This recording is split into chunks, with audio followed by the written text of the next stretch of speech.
ಮೈಸೂರಿನ ಉದಯಗಿರಿ ಪೊಲೀಸ್ ಠಾಣೆ ಗಲಭೆ ಪ್ರಕರಣ ಆರೋಪಿ ಮೌಲಿಗೆ 14 ದಿನಗಳ ಕಾಲ ನ್ಯಾಯಾಂಗ ಬಂಧನವನ್ನು ವಿಧಿಸಲಾಗಿದೆ.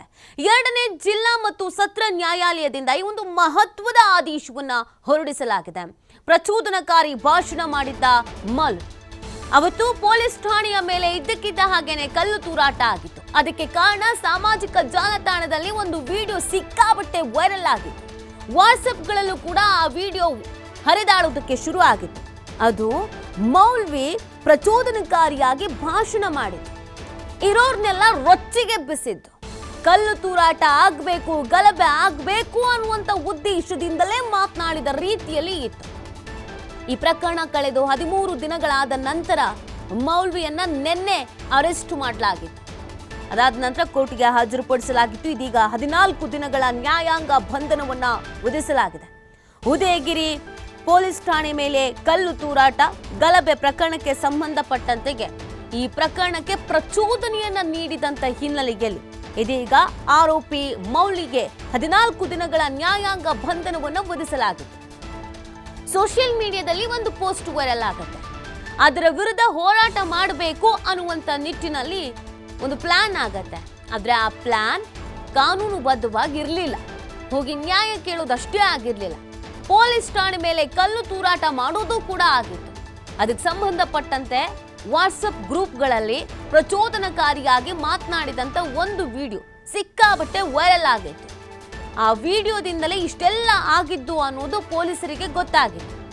ಈಗಾಗಲೇ ಈ ಪ್ರಕರಣಕ್ಕೆ ಸಂಬಂಧಪಟ್ಟಂತೆ ಹಲವರ ಮೇಲೆ ಎಫ್ಐಆರ್ ಆಗಿದೆ, ಹಲವರನ್ನ ವಶಕ್ಕೆ ಪಡ್ಕೊಳ್ಳಲಾಗಿದೆ. ಆದರೆ ಪ್ರಚೋದನಕಾರಿ ಭಾಷಣ ಮಾಡಿದ್ದ ಮೌಲಿ ಕಾಣಿಸ್ಕೊಳ್ತಿರ್ಲಿಲ್ಲ, ಎಸ್ಕೇಪ್ ಆಗಲಾಗಿತ್ತು. ಘಟನೆ ನಡೆದ ದಿನದಿಂದಲೇ ಎಸ್ಕೇಪ್ ಆಗಲಾಗಿತ್ತು. ಪೊಲೀಸರು ಶೋಧ ನಡೆಸಿ 13 ದಿನಗಳ ಬಳಿಕ ಆತನನ್ನ ವಶಕ್ಕೆ ಪಡ್ಕೊಂಡಿದ್ರು. ಇದೀಗ 14 ದಿನಗಳ ಕಾಲ ನ್ಯಾಯಾಂಗ ಬಂಧನವನ್ನ ವಿಧಿಸಲಾಗಿದೆ. ಎರಡನೇ ಜಿಲ್ಲಾ ಮತ್ತು ಸತ್ರ ನ್ಯಾಯಾಲಯದಿಂದ ಈ ಒಂದು ಮಹತ್ವದ ಆದೇಶವನ್ನ ಹೊರಡಿಸಲಾಗಿದೆ. ಸಮಾಜದಲ್ಲಿ ಶಾಂತಿ ಸುವ್ಯವಸ್ಥೆ, ಎಲ್ಲರೂ ಒಗ್ಗಟ್ಟಾಗಿ ಇರಬೇಕು, ಒಂದಾಗಿರಬೇಕು, ಎಲ್ಲ ಧರ್ಮವೂ ಒಂದೇ ಅನ್ನುವ ಶಾಂತಿಯುತ ಮೆಸೇಜ್ ಅನ್ನ ಪಾಸ್ ಮಾಡಬೇಕಾಗಿದ್ದು ಮೌಲ್ವಿಯ ಕೆಲಸ. ಆದರೆ ಇಲ್ಲಿ ಪ್ರಚೋದನೆಯನ್ನ ನೀಡಲಾಗಿತ್ತು. ಮೌಲ್ವಿ ಅಂತಲ್ಲ, ಎಲ್ಲ ಧರ್ಮದ ಧರ್ಮಾಧಿಕಾರಿಗಳು ಅಥವಾ ಪ್ರಮುಖರು ಈ ಕೆಲಸವನ್ನ ಮಾಡಿದ್ರೆ ಎಷ್ಟೋ ಈ ಥರದ್ದು ಪ್ರಚೋದನಕಾರಿ ಘಟನೆಗಳು ನಡೆಯಲ್ಲ. ನೋಡಿ, ಇದೇ ವಿಡಿಯೋ ನೀವು ಮೊದಲ ವಿಂಡೋದಲ್ಲಿ ಗಮನಿಸ್ತಾ ಇದ್ದೀರಲ್ಲ, ಇದೇ ವಿಡಿಯೋ ಸಾಮಾಜಿಕ ಜಾಲತಾಣದಲ್ಲಿ ವೈರಲ್ ಆಗಿತ್ತು. ಎಷ್ಟು ರೋಷಾವೇಶವಾಗಿ ಮಾತನಾಡಲಾಗಿತ್ತು ಅಂತಂದ್ರೆ ಸುತ್ತಮುತ್ತ ಇದ್ದವರನ್ನ ರೊಚ್ಚಿಗೆಬ್ಬಿಸುವಂತ ಕೆಲಸ ಆಗಿತ್ತು. ಈ ಭಾಷಣ ಮುಗಿದ ನಂತರ ಆಗಿದ್ದು ನೆಕ್ಸ್ಟ್ ವಿಂಡೋದಲ್ಲಿ ನೀವು ನೋಡ್ತಿದ್ದೀರಲ್ಲ ಆ ದೃಶ್ಯ. ಅಂದ್ರೆ ಕಲ್ಲು ತೂರಾಟ ಮಾಡಿದ್ದು, ಪೊಲೀಸ್ ಠಾಣೆಯ ಮೇಲೆ ಕಲ್ಲು ತೂರಾಟ ಮಾಡಿದ್ದು, ಮನಸ್ಸು ಬಂದಂತೆ ಪೊಲೀಸರ ಮೇಲೆ ಕಲ್ಲು ತೂರಾಟ ಮಾಡಿದ್ದು. ನೀವು 3ನೇ ವಿಂಡೋದಲ್ಲಿ ನೋಡ್ತಿದ್ದೀರಲ್ಲ, ಅದು ಇದಿಷ್ಟು ಆಗಿದ್ದಕ್ಕೆ ಪ್ರತಿಫಲ ಸಿಗ್ತಾ ಇರೋದು ನ್ಯಾಯಾಂಗ ಬಂಧನ, 14 ದಿನಗಳ ನ್ಯಾಯಾಂಗ ಬಂಧನ.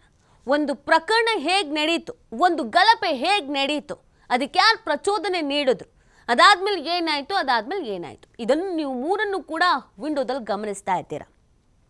ಉದಯಗಿರಿ ಪೊಲೀಸ್ ಠಾಣೆ ಶಾಂತಿಯುತವಾಗಿತ್ತು. ಇವರಿಗೆ ಅನ್ಯಾಯ ಆಗಿತ್ತು ಅಂತಂದ್ರೆ ಇವರ ಧರ್ಮಗುರುಗಳನ್ನ ಅವಹೇಳನ ಮಾಡಿ ಒಂದು ಪೋಸ್ಟನ್ನು ಹಾಕಲಾಗಿದೆ ಸಾಮಾಜಿಕ ಜಾಲತಾಣಗಳಲ್ಲಿ ಅನ್ನೋದು ಇವರ ವಿರೋಧ. ಅದಕ್ಕೆ ನ್ಯಾಯ ಕೇಳಬೇಕು ಅಂತ ಹೋಗಿದ್ರು. ಅದರಲ್ಲೇನು ತಪ್ಪಿಲ್ಲ, ನ್ಯಾಯ ಕೇಳಬೇಕು. ಯಾರ್ಯಾರೋ ಏನೇನೋ ಸಾಮಾಜಿಕ ಜಾಲತಾಣದಲ್ಲಿ ಏನೇನೋ ಹಾಕ್ಬಿಡ್ತಾರೆ ಅಂದರೆ ಅದನ್ನು ಒಪ್ಕೊಳ್ಳೋಕ್ಕಾಗಲ್ಲ. ಅದು ಅವ್ರ ಮನಸ್ಸಿಗೆ ಅಥವಾ ಅವ್ರ ಭಾವನೆಗೆ ಧಕ್ಕೆ ಆಗಿದೆ ಅಂದರೆ ನ್ಯಾಯ ಕೇಳಿ. ನ್ಯಾಯ ಕೇಳೋದು ಹೇಗೆ? ಕಾನೂನು ಬದ್ಧವಾಗಿರಬೇಕು. ಅದನ್ನು ಹೊರತುಪಡಿಸಿ ಕಾನೂನು ಉಲ್ಲಂಘನೆ ಅನ್ನೋದು ಆಗಬಾರ್ದು. ಇಲ್ಲಿ ಕೇವಲ ಹೋಗಿ ಯಾರು ಸಾಮಾಜಿಕ ಜಾಲತಾಣದಲ್ಲಿ ಪೋಸ್ಟ್ ಹಾಕಿದ್ದಾರೋ ಅವ್ರನ್ನ ಅರೆಸ್ಟ್ ಮಾಡಿ ಅಂತ ಕೇಳ್ಕೊಂಡು ಬಂದಿದ್ರೆ, ಲೀಗಲ್ ಆಗಿ ಲಾಯರ್ನ ಇಟ್ಕೊಂಡು ಹೋಗಿ ಕೆಲಸ ಮುಗಿಸ್ಕೊಂಡು ಬಂದಿದ್ರೆ, ಎಫ್ಐಆರ್ ಹಾಕುವಂತೆ ಪಟ್ಟು ಹಿಡಿದು ಪ್ರತಿಭಟನೆ ಮಾಡಿದರೆ, ಧರಣಿ ಕೂತಿದ್ರೆ ಓಕೆ. ಇವರು ಅಷ್ಟಕ್ಕೆ ಸುಮ್ಮನಾಗಲಿಲ್ಲ. ಈ ಪ್ರಚೋದನಕಾರಿ ಭಾಷಣ ಕೇಳಿಸ್ಕೊಂಡ್ರು. ಈ ಮೌಲ್ವಿ ಮಾಡಿದಂಥ ಪ್ರಚೋದನಕಾರಿ ಭಾಷಣ ಇದು. ಇದನ್ನು ಕೇಳಿಸ್ಕೊಂಡು ವಾಟ್ಸಪ್ಗಳಲ್ಲಿ ಗ್ರೂಪ್ಗಳನ್ನು ಮಾಡ್ಕೊಂಡು ಶೇರ್ ಮಾಡಿದ್ರು. ಎಲ್ಲಿದ್ರು ಏನೋ ಗೊತ್ತಿಲ್ಲ, ಒಮ್ಮೆಲೆ 100 ಜನ ಬಂದಿದ್ದಾರೆ ಅಂತ ಹೇಳ್ತಾ ಇದ್ರು ಪೊಲೀಸರು. ಎಲ್ಲೆಲ್ಲಿ ಕಲ್ಲು ಸಿಗುತ್ತೋ ಅವ್ರಗಳ ಕೈಗೆ ಎಲ್ಲ ಕಲ್ಲನ್ನು ಎತ್ಕೊಂಡು ಪೊಲೀಸ್ ಜೀಪ್ ಸೈರನ್ ಹಾಕಿಕೊಂಡು ಬರ್ತಾ ಇದ್ರು, ಪೊಲೀಸ್ ಜೀಪ್ ಅಂತ ಗೊತ್ತಿದ್ರು ಕಲ್ಲು ತೂರಾಟ ಮಾಡಿದ್ರು. ಪೊಲೀಸ್ ಠಾಣೆ ಮೇಲೇನೆ, ಪೊಲೀಸ್ ಠಾಣೆಯ ಮುಂದೆ ನಿಂತೆ ಕಲ್ಲು ತೂರಾಟ ಮಾಡಿದ್ರು. ಇದಕ್ಕೆ ಕಾರಣ ಈ ಮೌಲ್ವಿ ಮಾಡಿದಂಥ ಪ್ರಚೋದನಕಾರಿ ಭಾಷಣ. ಸಮಾಜದ ಸುವ್ಯವಸ್ಥೆಯನ್ನು ಹಾಳು ಮಾಡುವಂಥದ್ದು, ಸಮಾಜದ ಶಾಂತಿಯನ್ನು ಭಂಗ ಮಾಡುವಂಥದ್ದು. ಮತ್ತು ವಿಷ ಬೀಜ ಬಿತ್ತುವಂಥದ್ದು. ಇಂಥ ಕೆಲಸ ಮಾಡಿದಂಥ ಈ ಮೌಲ್ವಿಯನ್ನ ಅರೆಸ್ಟ್ ಮಾಡಲೇಬೇಕು ಅನ್ನುವಂಥ ಆಗ್ರಹ ಕೂಡ ಹೆಚ್ಚಾಗಿತ್ತು. ಇಂಥವರಿಗೆ ಕಾನೂನು ಯಾವ ರೀತಿಯಾಗಿ ಕ್ರಮ ಕೈಗೊಳ್ಳುತ್ತೆ ಅನ್ನೋದು ಇನ್ನುಳಿದವ್ರಿಗೂ ಗೊತ್ತಾಗಬೇಕು ಅನ್ನೋದಿತ್ತು. ಫೈನಲಿ ಅರೆಸ್ಟ್ ಮಾಡಲಾಗಿದೆ. 14 ದಿನಗಳ ನ್ಯಾಯಾಂಗ ಬಂಧನ ಕೂಡ ಆಗಿದೆ.